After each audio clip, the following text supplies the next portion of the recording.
Dahil alam niya nagsisinungaling siya, I'm sure meron siyang escape plan. I'm sure pinag-isipan niya rin kung umabot sa ganito, ano yung gagawin. Kung nagsisinungaling ka, alam mo rin na at one point, mahuhuli ka at mahuhuli ka. At nakita naman natin si Go Huaping, Alice Go, matalinong tao siya. Ako wala akong personal information kung nasaan siya at kung nakalabas na siya ng bansa. Theory ko nga, hawak-hawak niya pa yung kanyang Chinese passport as insurance. Kung kailangan niyang umalis, at least pwede siyang bumalik doon na walang problema dahil Chinese citizen naman siya in the first place. Within the periods of 2008 to 2011, ginamit niya ito sabay Ginagamit niya yung Filipino passport niya, gamit niya yung Chinese passport niya. Buhay pa yung Chinese passport niya. And in an event na magkaganito, maa-aresto siya, makakapunta siya sa China gamit yung kanyang Chinese passport. Kino-question ngayon ni suspended Bamban Tarlac Mayor Alice Go kung bakit nakatuon sa kanya ang atensyon ng mga senador sa kabila ng mas malalaki aniyang problema ng bansa. Sagot naman ni Senator Risa Hontiveros, hindi sila fixated kay Alice Go, kundi allergic lang sila sa mga sinungaling. Ipinaalala rin ni Senator Risa Hontiveros kay suspended Mayor Alice Go na hindi katumbas ng attendance sa Senado ang mayat-maya nitong pagpo-post sa social media, lalo na sa Facebook page nito. Samantala, iginiit naman ni Senate President Francis Cheese Escudero na walang karapatan si Mayor Alice Go na sabihan ang mga senador, partikular na sina Senador Risa Hontiveros at Senador Win Gatchalian, kung anong isyu ang dapat nilang iprioridad.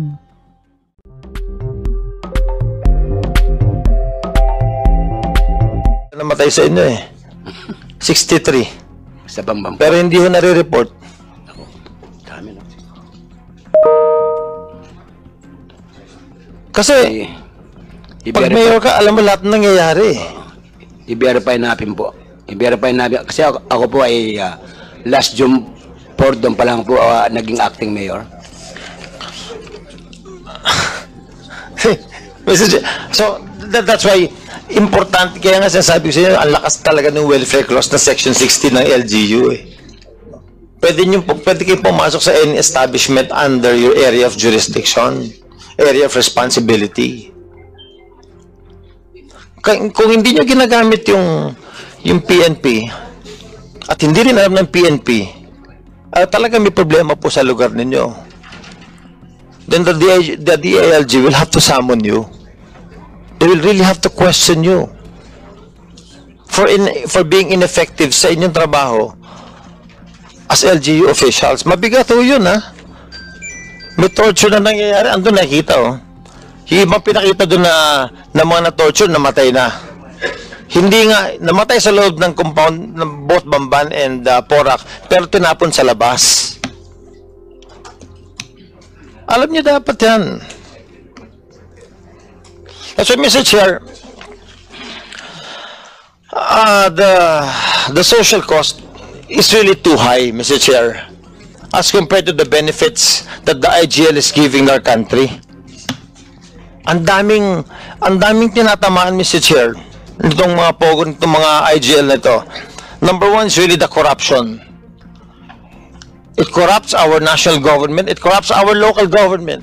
It corrupts our people. The people in the service. Ang daming illegal activities na nangyayari. It destroys our peace and order situation. Increased criminality, human trafficking. Mr. Chair, mabigat itong problema natin na ito. And a solution must be done. I do not want to say, itigil na natin ito ngayon. But it will really have to be the call of the President whether he wants to stop this or not. It's really his call.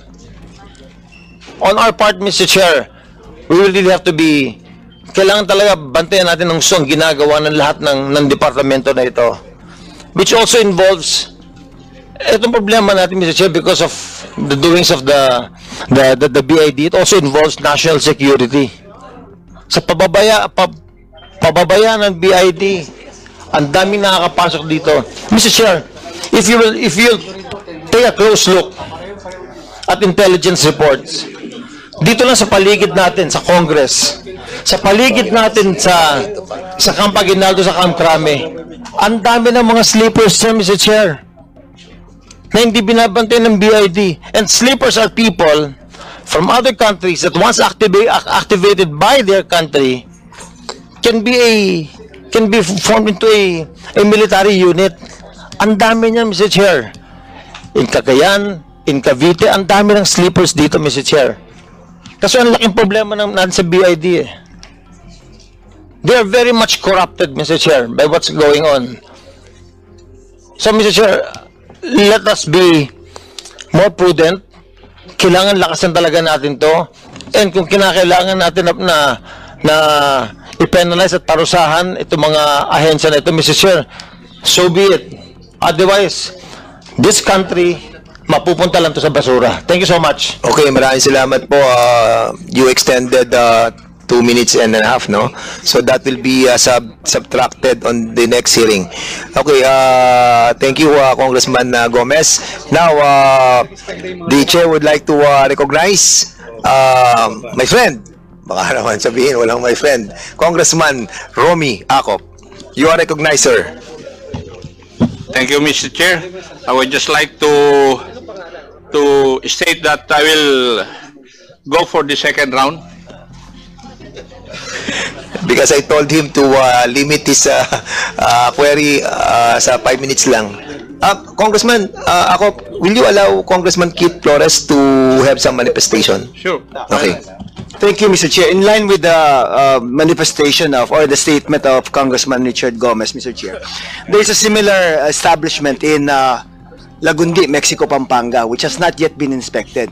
Now, if we want to put to the test the power of the local government unit, including the committee's power, I move, Mr. Chair, that we do an ocular inspection of this facility, Mr. Chair, in Lagundi, Mexico, Pampanga, which has a similar size, Mr. Chair. Similar size? Yes, of Porac and... I think that is being investigated under the, no? Yes, but Mr. Chair, they are not being allowed to go I in. agree. I agree. Yes, So Mr. Chair. we will have we'll Together with the local government unit, yes, Mr. we Chair, will be and the other agencies that may be involved. bibisitahin natin. Yes, Mr. Okay, Chair. go. Sige, thank you. So there's a motion that we will be having an ocular inspection on that area that was mentioned by Congressman Keith Flores. Any second the motion? There's a second the motion. Duly seconded. Any objection? Hearing none. The said motion is now approved by the Committee on Public Order and Committee on Games and Amusement. Go ahead, Congressman Acop. You have the floor. Thank you, Mr. Chair. Quiet lamang po, ha? The basis of this investigation is the order of our Speaker. Tama po ba? Mr. Chair, tama po? Yes. May I know, kanino po ba ang responsibilidad yung POGO na may licenses?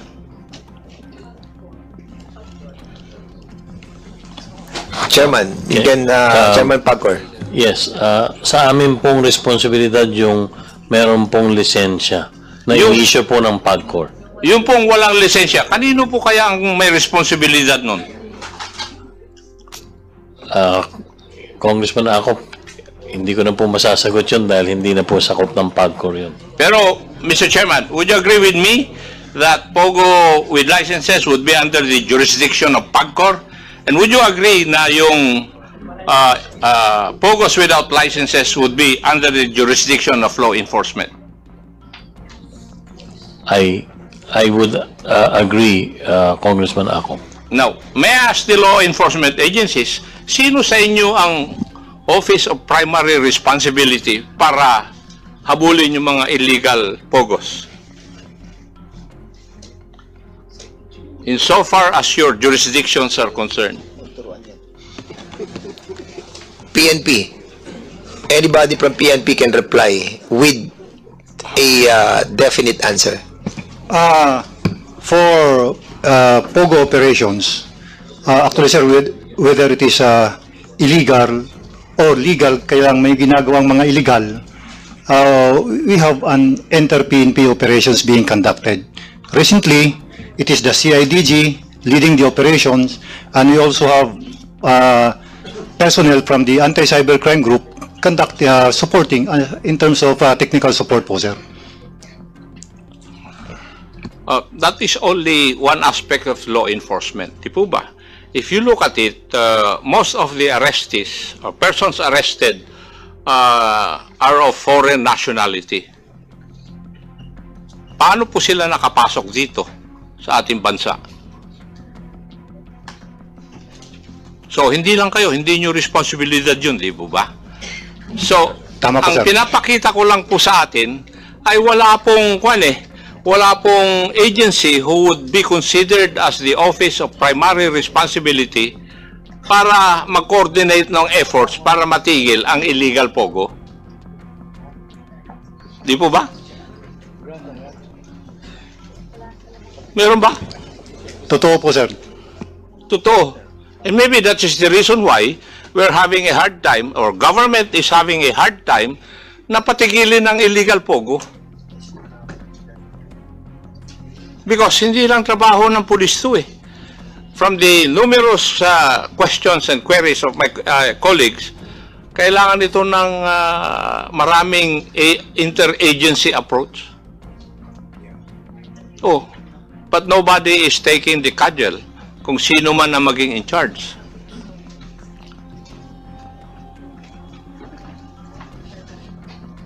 So, ang approach natin, parang namamaril tayo ng baril na shotgun to whom it may concern. Ganun po ba?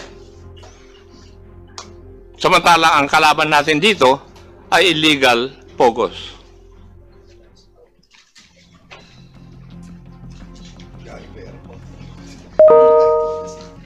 So, ewan ko kung anong government agency ang magkukuha nito. But that is basically the problem that we have now. How do we stop illegal pogos? Mr. Chair, may I know if the Chairman, Altenco, has somebody who has been with PAGCOR even before his time? Si Attorney Jessa Fernandez po, nakasama ko, was with PAGCOR prior to my assumption into office. Thank you. Now, before PRRD came into the presidency, how many pogos did we have?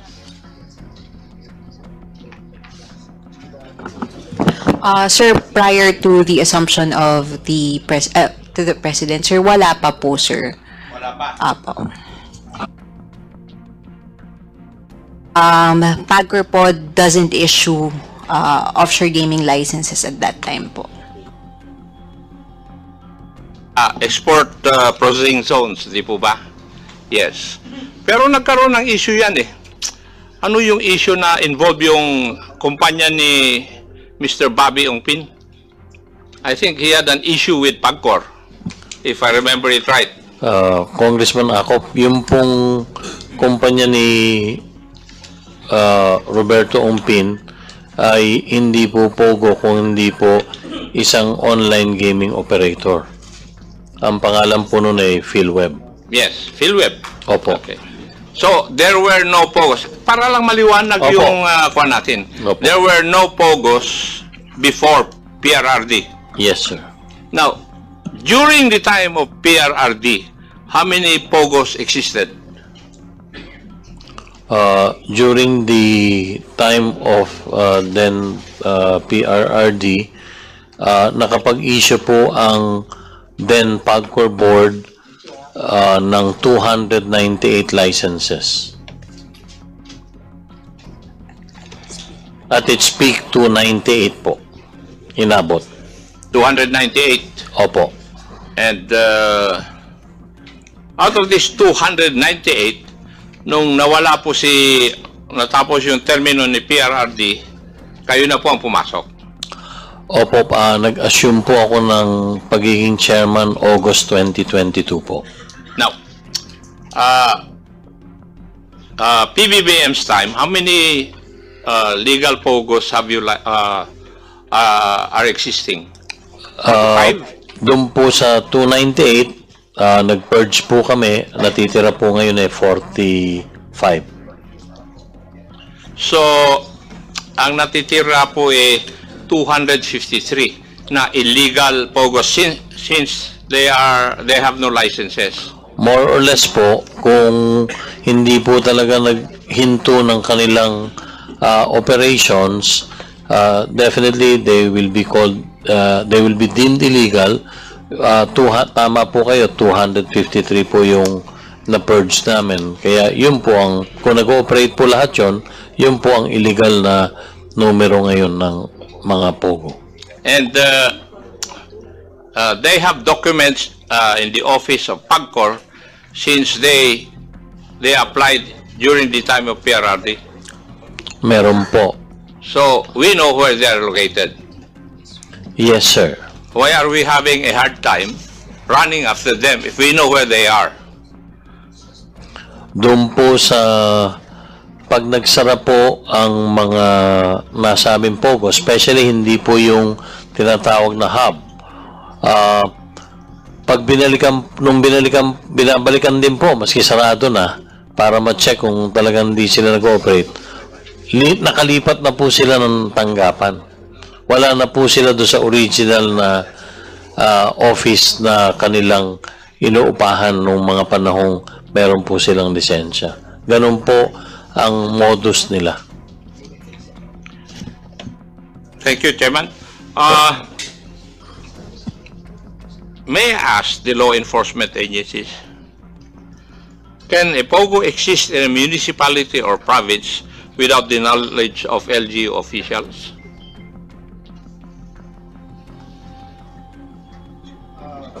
Your Honor, if you are going to see for example, itong Porac incident as an Hindi po example. ako humihingi na example. Ang sagot po lang doon is yes or no. What is your belief? Can Pag mga POGO exist in a municipality or in an area without the knowledge of LGU officials? no, sir. It cannot. Yes, sir, it cannot. Next question. Can a POGO exist within a municipality without the knowledge of the law enforcement agencies?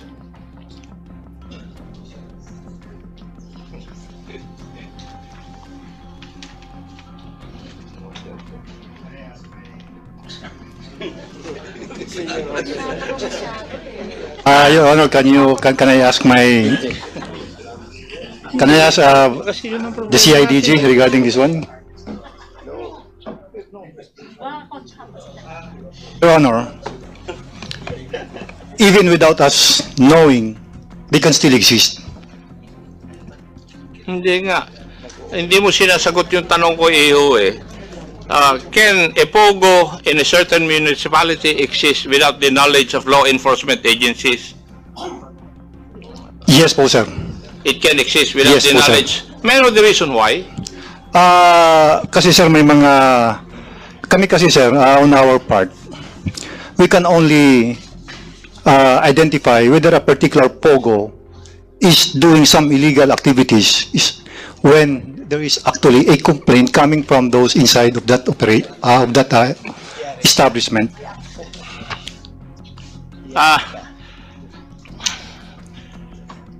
Hindi po ba pag for example doon sa Porac o Bamban ba yun? 36 buildings, constructed high-rise buildings. Hindi po nyo, hindi unusual sa inyo yun? When people in the number of 1,000 would enter a certain area, hindi unusual sa inyo yun? Your Honor, sir, ang ginagawa lang po namin sa PNP, if there Hindi are nga, sagutin mo yung tanong ko. Ang tanong ko lang, sa tingin nyo po ba, bilang law enforcement agencies, pinatayo 36 buildings sa isang lugar. Tapos, araw-araw, 1,000 tao ang pumapasok. Would that be usual or unusual?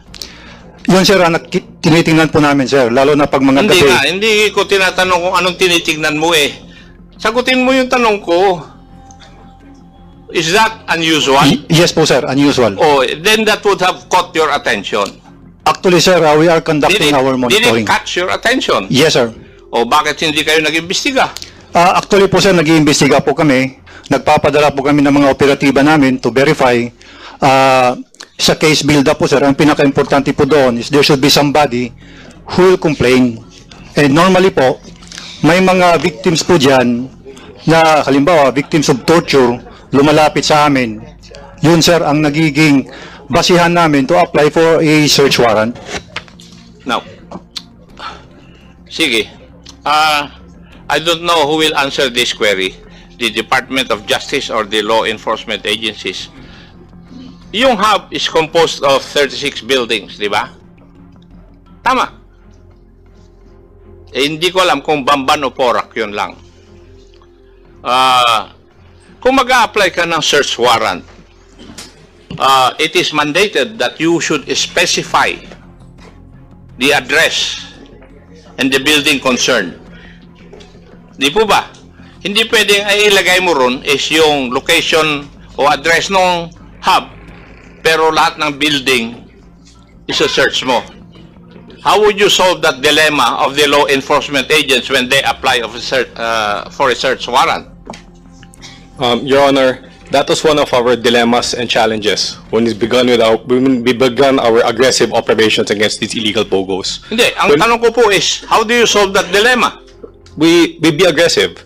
We apply as much as possible. When you say aggressive, what does it mean? Okay, may I explain, Your Honor? Yes. Before, the search warrant we would secure were only for specific parts of buildings. But when we enter the premises and we see that the operation is a single operation, lalo na whenever the people we find there, they run to different floors that are not part of the search warrant, we treat it as a single operation and we search the whole building.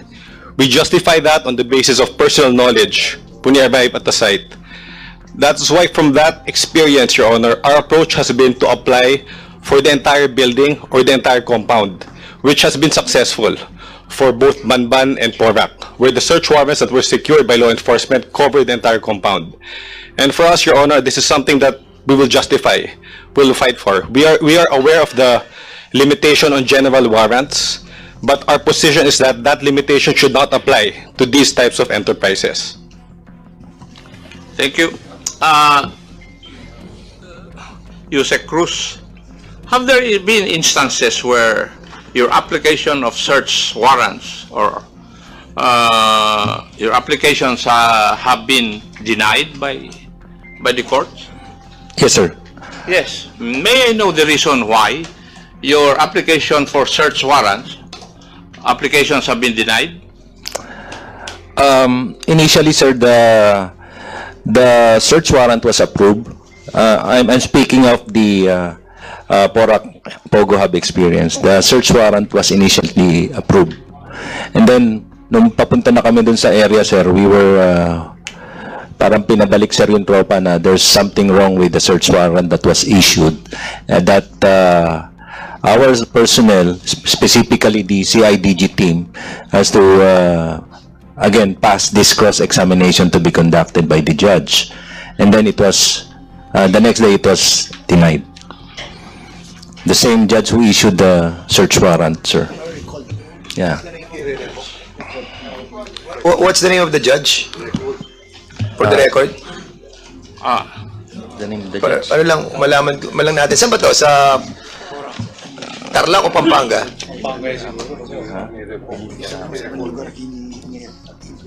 Judge Belinda Rama, sir. Belinda Rama. Sa Pampanga or? That's Pampanga. Malolos, Bulacan. Malolos, Bulacan. Sige, go ahead, Congressman ako. Thank you, Mr. Chair. Kaya ko po tinatanong itong mga tanong nito para ipakita na hindi po madali yung paglaban dito eh. I've been in the service also at ganito rin ang problema up to now. Kung titingnan po natin, we look at STL and the bookies. If you look at the records of all the cases filed with the prosecutor's office, karamihan po na-dismiss. Kaya ganito rin ang mangyayari. And that is precisely the reason why these illegal pogos and activities would still continue. Kaya ko tinatanong ang mga ito. Why? Because there's a need for a law or for an agency to be designated to become the OPR or Office of Primary Responsibility. Para alam natin kung saan natin ipipinpoint yung nagkakamali at tamang ginagawa. Tama ba? Diba? Kasi wala eh. As I've said, when an operation or a mission does not have any head, hindi masusunod yung plano. We will not be able to attain the objective. Yun po yung aking point na pinakikita. Now, we go to the issue of this hearing. May I ask the PNP, from 2019, before the pandemic, up to the present, what were the crimes associated with the POGOs?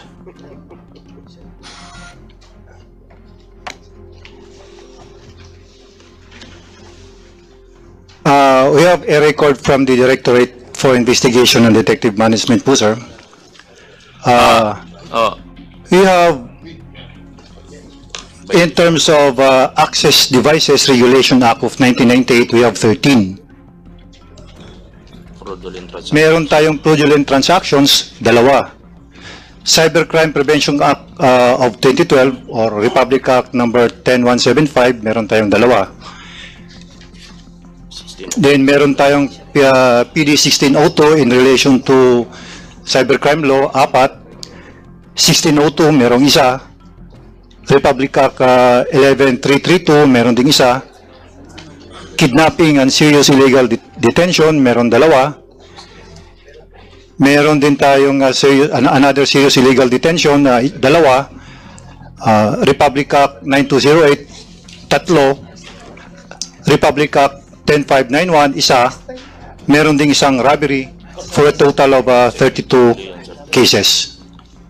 These are cases actually investigated by the Criminal Investigation and Detection Group, Your Honor. Pursuant to the data given me by the Philippine National Police, from January 2019 to June 30, 2024, there were 125 POGO-related incidents. Would you confirm that? Actually, sir, that is the data from the IDM. What I mentioned earlier was the data from CIDG. Yes, sir. When I speak of POGO related crimes, hindi ko naman sinasabi kung ano sa CIDG, kung ano sa AKG or ano eh. May I know if you are officially the representative of the PNP? Yes po, sir. I am the one being used to represent the PNP right now. And what is the basis of your representation? There was a memorandum coming from our chief of the directorial staff to make me the OPR of this meeting. Could you please inform your TCDS that in the next hearing, yun pong DIDM, which is the Office of Primary Responsibility regarding crime incidents, and the CIDG dapat ang umattend dito? Pakisabi lang sa TCDS ninyo. Yes, Your Honor. Kasi sila ang nakakalam nito eh. Supposing I asked you, what happened to the 9 bodies of foreign nationals found doon sa malapit sa Porac? Would you know how to answer that? Right now po, Your Honor, I cannot answer that one. I believe it should be the Directorate for Investigation and Detective Management. Of all the crimes na sinasabi, how many victims were there? Of the 125 POGO-related incidents, how many victims were there?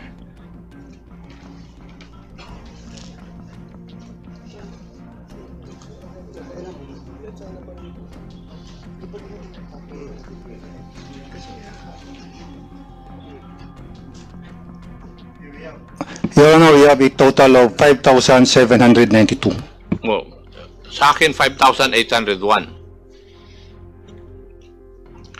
And what would be the nationalities of this of the suspects in this 125 incidents? based on our available data, we have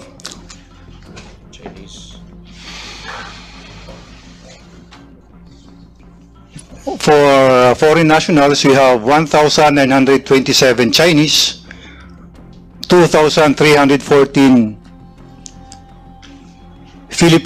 may Filipinos din pala, sir. And then we have 23 Malaysians, Myanmar, 192 Malaysians, 29 Taiwanese, 659 Vietnamese. We have one Japanese national, 121 Thai nationals, 382 Indonesian nationals, 69 Nepalese, 47 Burmese, 6 Bhutanese, isang Moroccan, 2 Indians, 5 Singaporeans, 4 Yemeni, 2 Pakistani, 2 Africans. Yes, yes. Karamihan foreigners, right? And most of them from China. Yes po, sir. Yes. May kung binirify nyo kung sila po ay paano sila nakapasok dito sa ating bansa?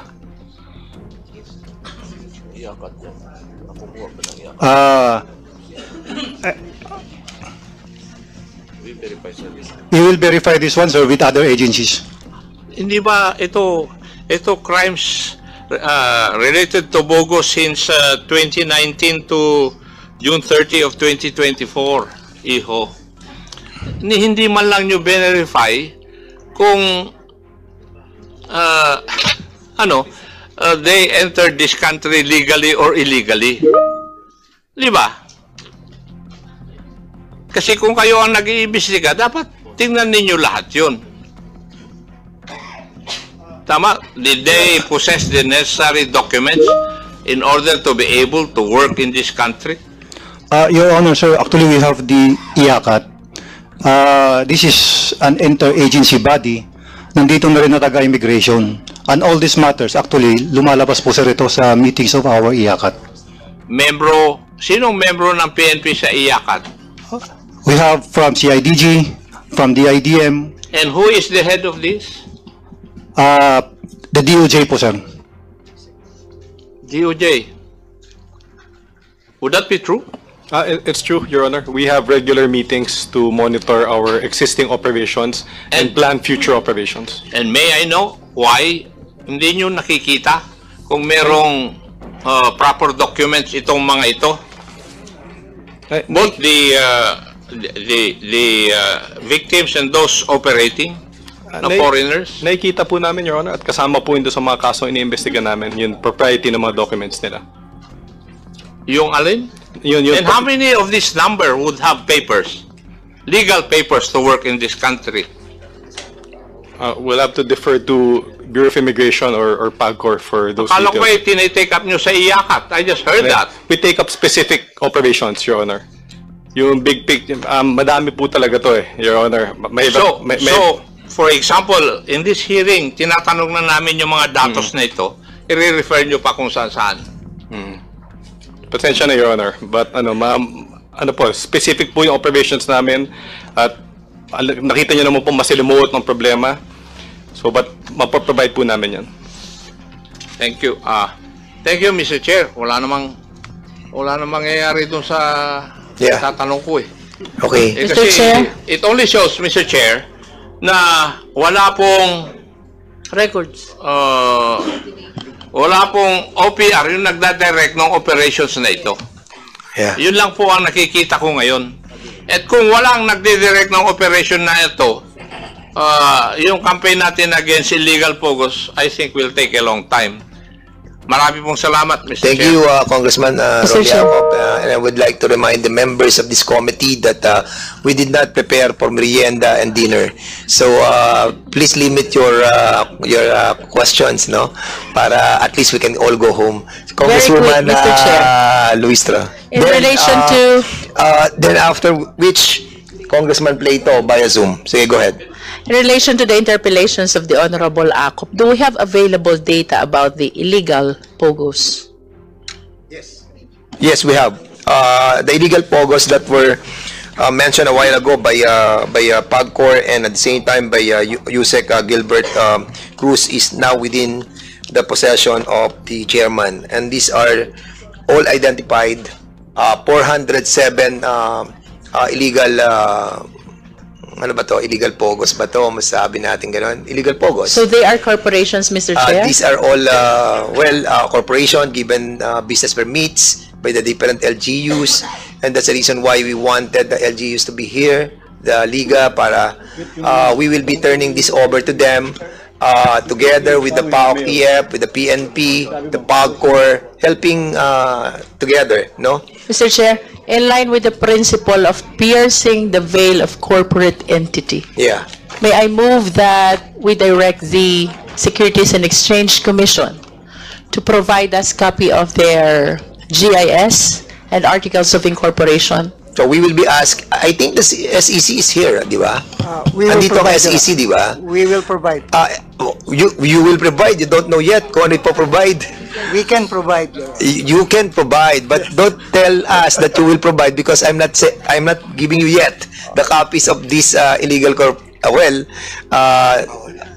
all of these were given to us by PAGCOR and by kay Yusek Gilbert muna. And di ba kanina kino-confirm ko kung tama talaga lahat to. And then this is something that is confidential and yet hindi pa po namin maibigay sa inyo. Probably in due time, in secrecy siguro, we will be asking the SEC to give us all the details. Meron pa tayong details dito ng corporation na nakalagay sa 407? Yung iba, but not yet complete. Yes, sir. Were you able to ask the SEC about the corporations? We are in constant coordination, sir, with the SEC as to the formulation, sir, of those documents. Nandito na sa lahat? Some of them, sir. Sige, but we will be can meeting ask na lang the SEC. We will be meeting na lang confidentially para to discuss this matter because what we wanted also is the DILG to be present in order to see the culpability of non-action by the different LGUs on this matter. Kasi kung pababayaan natin ang PAOK-TF, PAGCOR saka PNP lamang kikilos, hindi natin masasawata itong 407 na to. And reminding also the PNP that this 407 identified illegal, sabihin na natin illegal POGOs that is located in the different municipalities and cities, meron silang sarili-sariling COP, Chief of Police. We need them also, and mayors. And the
Romy Akop, please.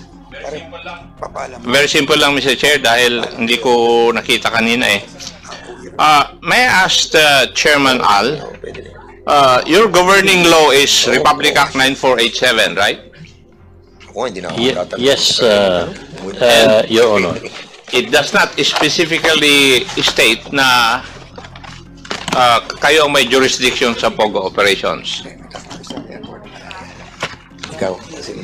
There is no specific mention of POGO. Thank you. Such. And it was slightly amended, or your tax provisions in your charter were amended by Republic Act 11590. Yes, Your Honor. Now, if I read it right, yung jurisdiction nyo over POGO operations came about because of Executive Order number 13 promulgated by then President Rodrigo Roa Duterte. Tama po ba? Tama po kayo, Your Honor. Ngayon. So, the advent of POGO started nung pinirmahan itong Executive Order number 13. Yes, Your Honor. To stop POGO operations, bawiin lang ni PBBM to. I believe so. If a new executive order will be issued by the current president, then Thank you. That will be. The last question, Chairman Al. Yes, Your Honor. Is there, or have you received reports, or is there a possibility na yung may-ari ng illegal ng legal POGO say may illegal POGO rate?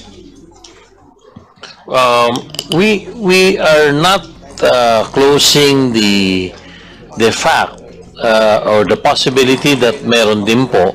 Kaya po we have stepped up our monitoring, and as I had mentioned, instead of random checking by the Compliance and Monitoring Department of PAGCOR, we will now have 24/7 PAGCOR representatives in all our licensees.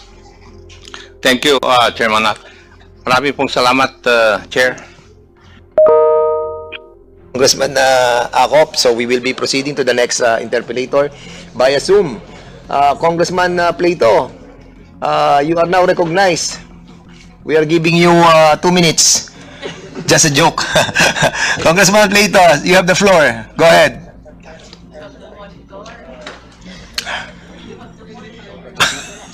Oh, pala. You have the monitor.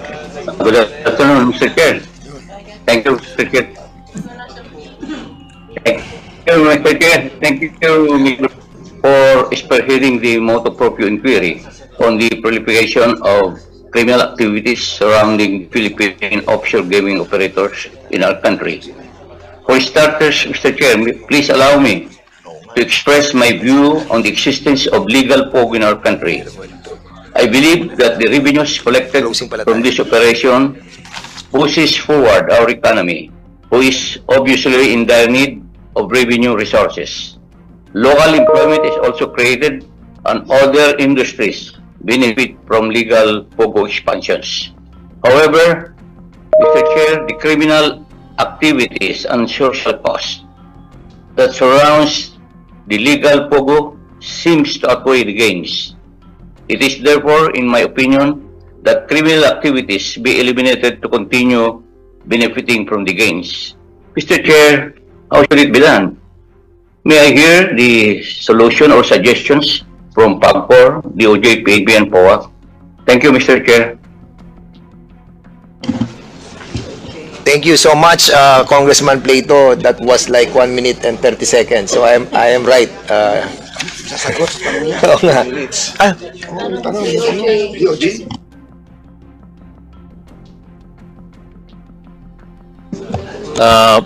I'm sorry. You were asking pala questions sa DOJ. DOJ, PAGCOR, Chairman Tenko, please. Congressman Plato, sa ngayon po, what we have done nung pong July 2023 is to totally change the guidelines, the structure of the licensees, legal licensees of these internet gaming operators. And as this is a process that we know is evolving, meron po kaming mga karagdagang mga measures na amin pong gagawin immediately. Number 1, doon po sa menu ng pwedeng hinga ng lisensya yung pong pagbibigay ng lisensya sa mga hubs or IGL hubs. Ang hub po parang isang township na, hindi na po, aalisin na po namin yung option na yon dahil hindi na po kami papayag na magkaroon ng mga IGL hubs.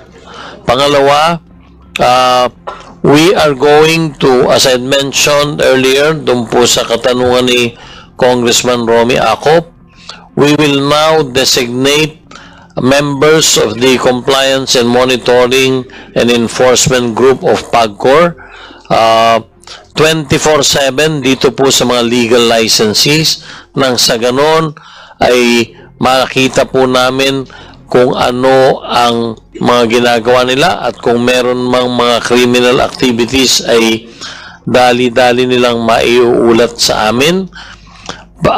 Pagkatapos po nun ay we are cooperating with law enforcement agencies, gayon din naman po ng iba't ibang mga government agencies, nang sa ganon ay patuloy kaming magpalitan ng mga iba't ibang informasyon. Kami po ay nagbibigay sa kanila ng mga informasyon kung ang mga license operators ay either suspended or canceled na.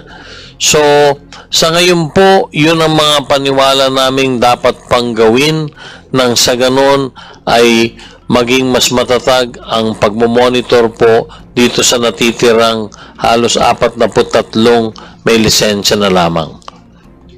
Congressman Plato. Sa side po yun ng PAGCOR. Okay, DOJ please. Thank you, Mr. Chair.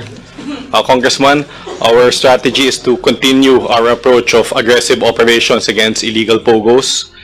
But at the same time, we acknowledge that if we can't do it alone, yung mga 300 plus or 400 plus POGOs, unrealistic na expect natin na i-raid namin lahat yun. Kaya importante po na mag-recruit kami ng may ibang kasamaan sa interagency group namin. Naimbita na ang mga LGUs na tumulong at may mga LGUs nga na lumalapit na at tumutulong. Ngunit mas kailangan namin na mas aktibo pa talaga sila dito sa laban kontra illegal POGO. Bukod doon, nais din naming lapitan ng mga may-ari ng mga gusali at mga subdivision managers, no? Kasi alam naman natin na madaming mga illegal na gawain sa mga POGO na to ay nangyayari sa kanilang mga property. So maganda sana nakasama din sila sa laban, at the very least mag-provide ng mga initial leads para sa mga operation. At pangatlo, yun, hindi nga realistic na puro raid lang, bukod sa magastos to, bukod sa masalimuot, kailangan tayo maghanap ng mga softer approaches. Kaya inaanyayahan namin ang mga LGU, ang PAGCOR, ang DOLE na i-adopt ang kanilang visitation powers. Gamitin ang kanilang visitation powers upang maipasok ang mga natitirang mga POGOs or IGLs at makita kung may nangyayari itong mga mali. So ang approach natin ay hindi tayo laging makaka-raid, ano? At hindi naman natin masasara agad ang mga POGO. But kung kaya natin ma-disrupt ang mga operations sa mga iba-ibang POGO dito, baka kusa na lang silang tumigil at umuwi, no? Kasi alam naman nila na hindi maganda para sa negosyo nila ang atmosphere dito sa Pilipinas. So, yun lang po. Okay, Congressman Plato, please. PNP rin? PNP. Sir, on the part of the PNP, we would recommend magkaroon sana ng interagency task force aside from the IACAT. Itong task force na ito will comprise kami from the PNP, mga agencies na may mga visitorial powers, and the task force shall not only limit at the national level, dapat sila din sa LGU level, gumawa din sila ng local task force to go after this POGO-related, yung illegal POGO-related na mga activities. Thank you, sir. Ating SDS was saying about the task force that was mentioned by the President. Yeah, last Friday in Pampanga. So there was a declaration of the President that a task force that will be headed by the DILG. I think DILG, yeah. Will be created in order to abate this problem that is confronting our nation. Okay, so Congressman Plato, you still have question? Okay na po ba? Isa pa, Mr. Chair. Mr. Chair, isa na lang po. Napuputol-putol ka po. So, thank you po. Congressman Plato, you still have the monitor. Go ahead. Isa na lang po, Mr. Chair. Torture videos were shown, and I agree as suggested, manifested by our good friend, Congressman Shea Alonso. But I also agree with Representative Gomez that it is important for us to watch to fully understand the extent of the human rights violation and other violations involving Pogo, for us to do our part as representatives of the people. Then I request, Mr. Chair, for an executive session for this purpose of viewing the videos. Thank you, Mr. Chair.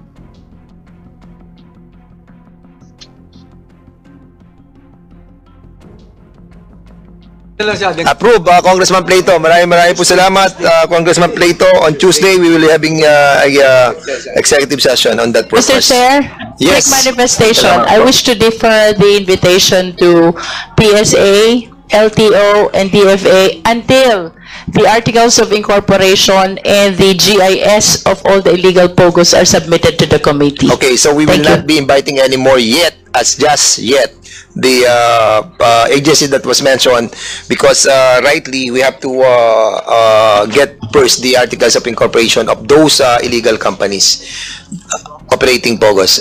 Before I recognize Congressman Castro, Congressman Barbers. Just a quick manifestation as well, Mr. Chairman. Gaya nung winidraw na invitation, may I just ask maybe PAGCOR to submit to the committee you have copies of the SEC registration and documents submitted to PAGCOR by these legitimate POGO operators, correct? You're talking of legitimate, yung legal po? Yung legal, yung Opo, 45, 45 ba? 43 po sa, 45 po. Yeah, including those that were issued special BPO Opo, something. So we have a complete file on... are they all corporations? Yes, Your Honor. Can you submit to the committee copies of the documents they submitted to PAGCOR? Sir, Your Honor, do you want all documents or just the articles of just the incorporation? GIS or the Yes. GIS na lang. We will do latest. that. We will do that. Okay, thank you. Chairman. Welcome. Okay, thank you so much. So, Congressman Lara? Yeah, thank you, Mr. Chair. Modification lang po dun sa invitation ng administrator ng mga economic zone to include former past administrator, kasi baka mangyari ituturo lang kasi continuing lang yan. From what period? Para specific tayo. From the time na meron yung POGO siguro. 20, kailan ba nag-start ng POGO, Al? 2016 po. O yun, from 2016, the administrator of the economic zone from 2016 to the present. Yes, okay. Sa lahat ng economic zone na lang. PESA, CESA, CESA, tapos Aurora and Bataan. Kung pwedeng patawag na rin ng PESA. Okay.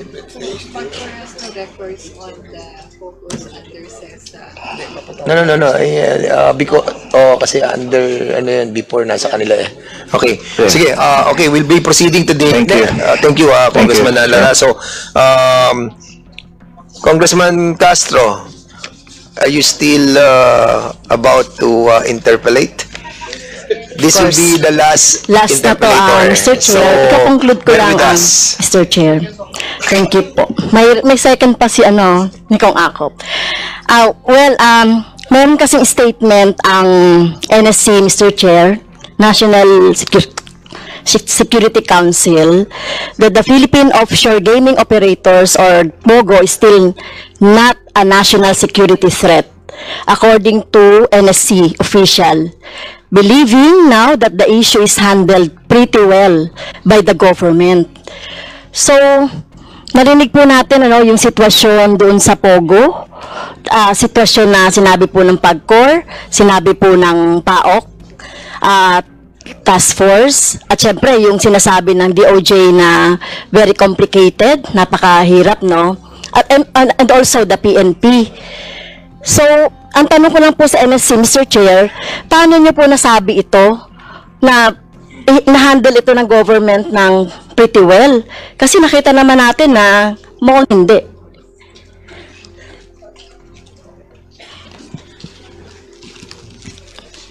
Thank you, ma'am, for your question. Mr. Chair, Your Honors, good afternoon. Ma'am, with regards to your concern, of course, I would like to clarify the mandate of the National Security Council. At this point, ma'am, our primary mandate is to collect and synthesize data, which... Can you speak louder, please? My apologies, sir. Our primary mandate is to collect and to synthesize data and correspondingly make recommendations based on the facts that we have received. So, as we speak, we are in close coordination with the concerned agencies regarding their various concerns and other matters that need to be brought to the attention. We agree that it is a concern, but as the National Security Advisor has mentioned, we have not yet considered it a threat, because a threat involves military intervention, ma'am, and heightened measures, which at this point are not yet warranted.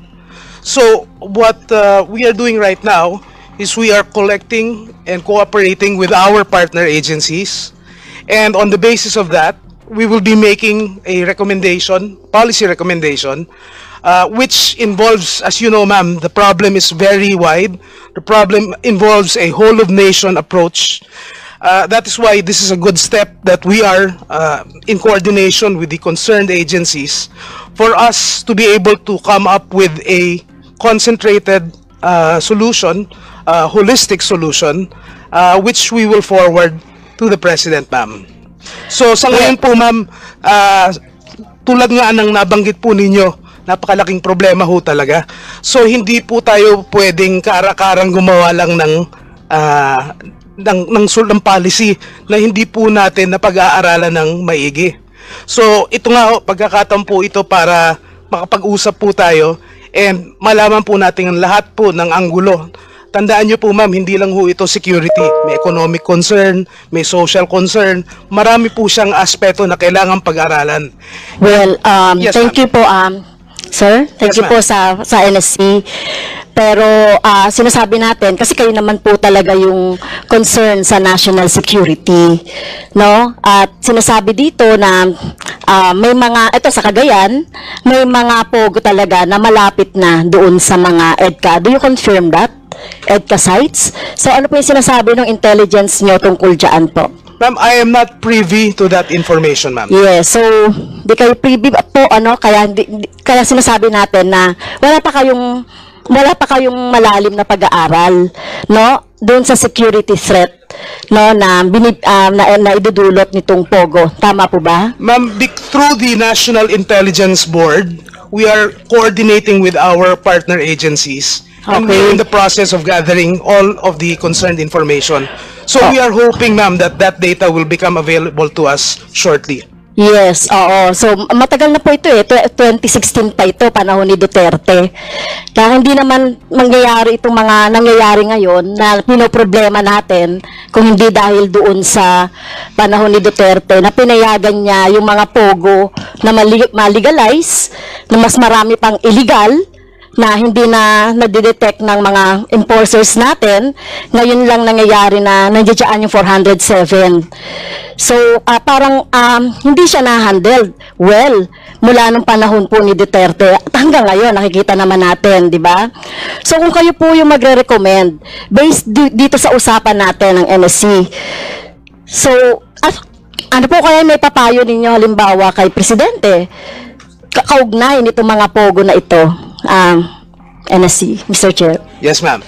So, ma'am, definitely, as I mentioned, the illegal pogos are a national security concern. Marami po siyang galamay sa maraming aspeto ng lipunan po natin.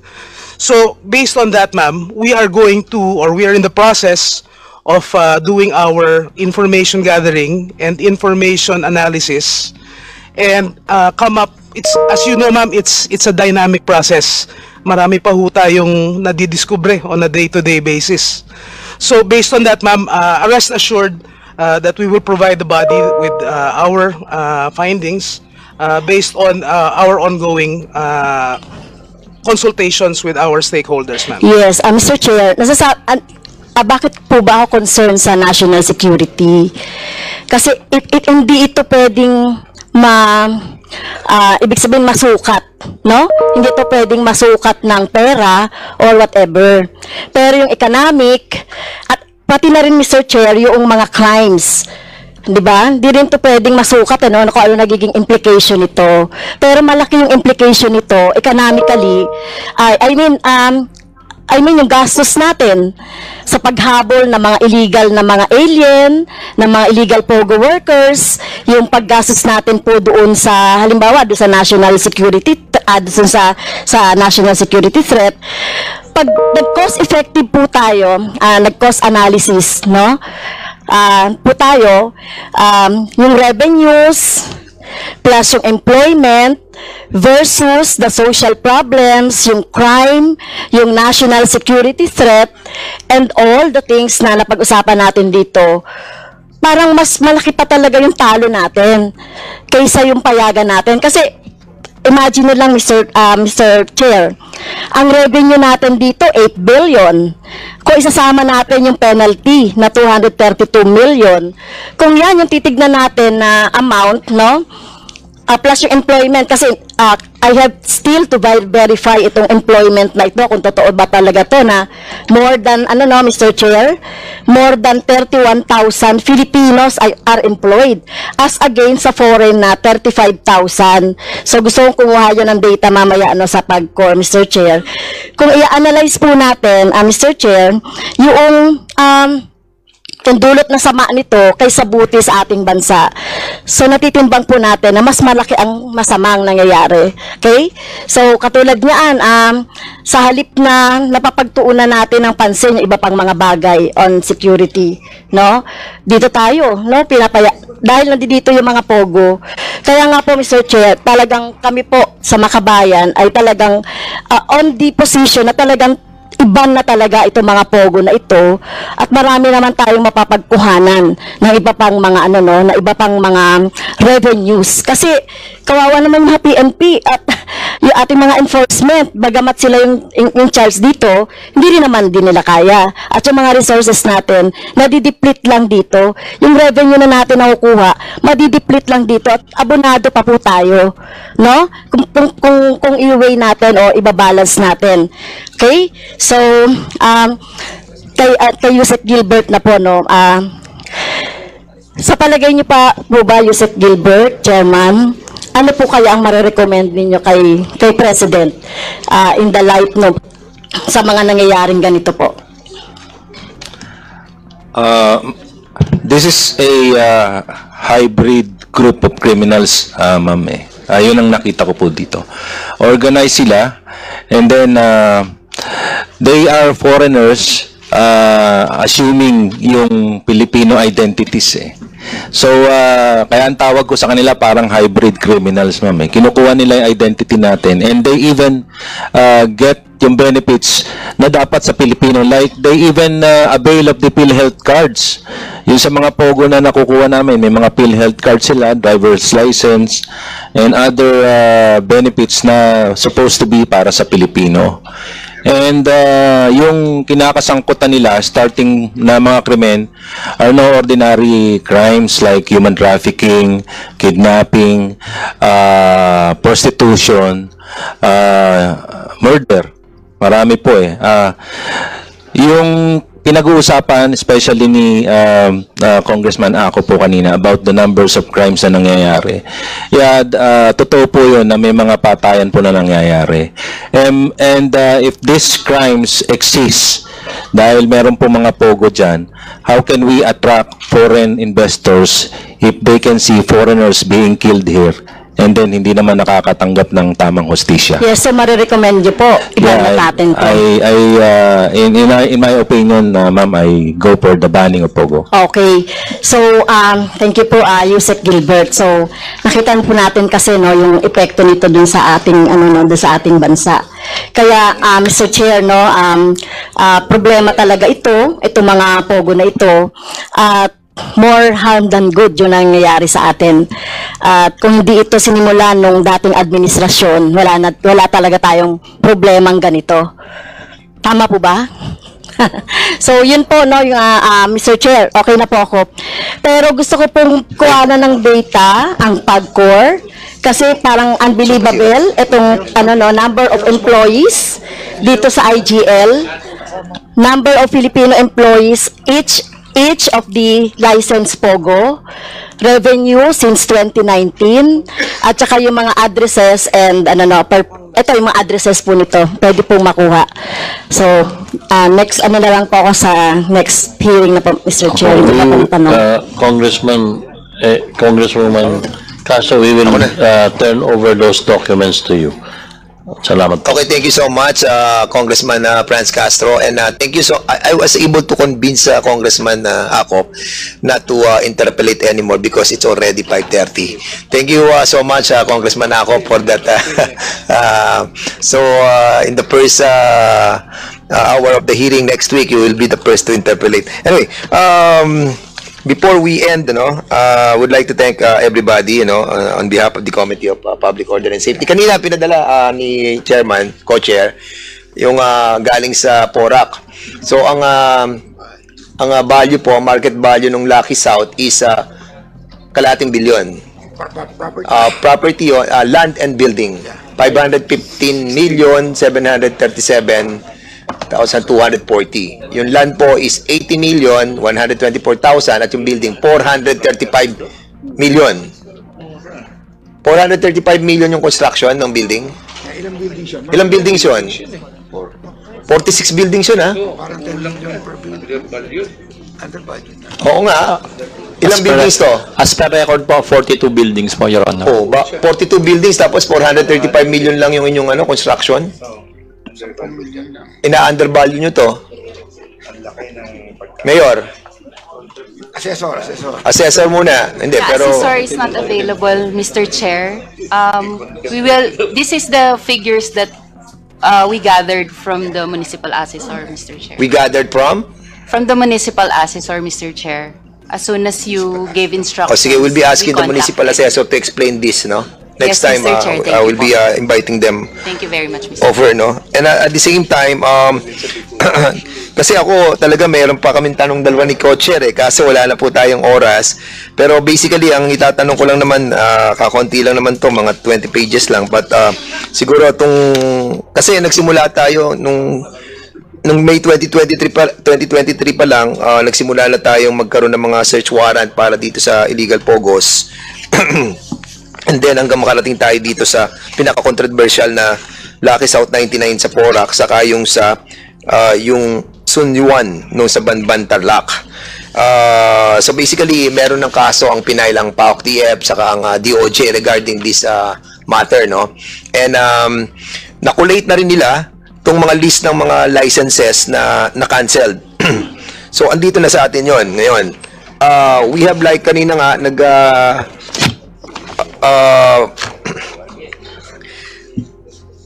ilan lang naman po yung mga LGUs that we need to ask to help us. Andito ang Zambales, andito Pasay, andito Las Piñas, andito Zamboanga, Cebu, Tarlac, Taguig, Pasig, Quezon City, Palawan, Mandaluyong, Misamis, Manila, Misamis Oriental, Muntinlupa, La Union City, Negros Occidental, Laguna, Makati, Parañaque, Pampanga, and Cavite. Kasama tayo pareho. So, we will be asking the help of our LGUs in order to finalize the closure of all of these illegal Pogos. we need your cooperation. The DILG, PAOK, DOJ, PAGCOR. Kaya natin to. Isang buwan, pasara natin to mga kapatid. Okay? With the help of this, of the members of this committee, of the Public Order and Safety and Game and Amusement. So, before we end, reminder sa mga members, we will be having a ocular inspection doon po sa Lagundi, Mexico, Pampanga. The agency that will be invited is the PAOK, PNP Cybercrime Group, Bureau of Immigration, PAGCOR, Local Government of Mexico, the LGU sa Mexico, sa probinsya, Governor, Mayor, BPLO, and the Bureau of Fire, Sanitary Health, and SEC, DOJ, IACAT. So those that I have mentioned, we will be coordinating with you on Thursday next week. So morning po tayo pupunta doon sa area. And our hearing will be on Tuesday. Lunchtime. 12 to I think mga 12 to 4 PM ang ating next hearing. Co-chair, please. Baka wala na tayo abutan sa Mexico. Naka-announce na eh. Baka vacant na yung premises. Ito yung naka-live tayo. Alam na pupunta. Actually, itong area, actually, itong area to is ano eh, di ba? Yeah. Vacant talaga to eh. Vacant lang yan. So what we're trying to prove in here are the intention to make that place a ano no, di ba? Yeah. Sige, Congressman, Yusek.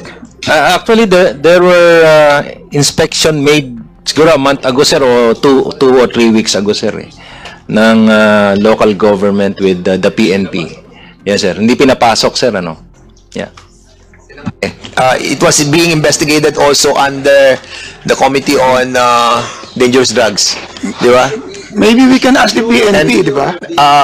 In the hearing that we have conducted with the Chairman Ace Barbers, hindi pinapasok yung mga LGU at first. And then, sumunod, pinapasok na sila. The video of the place. Yeah, they showed the video of the place. At nakita namin that una, sinabi nila, ano yun, junk shop.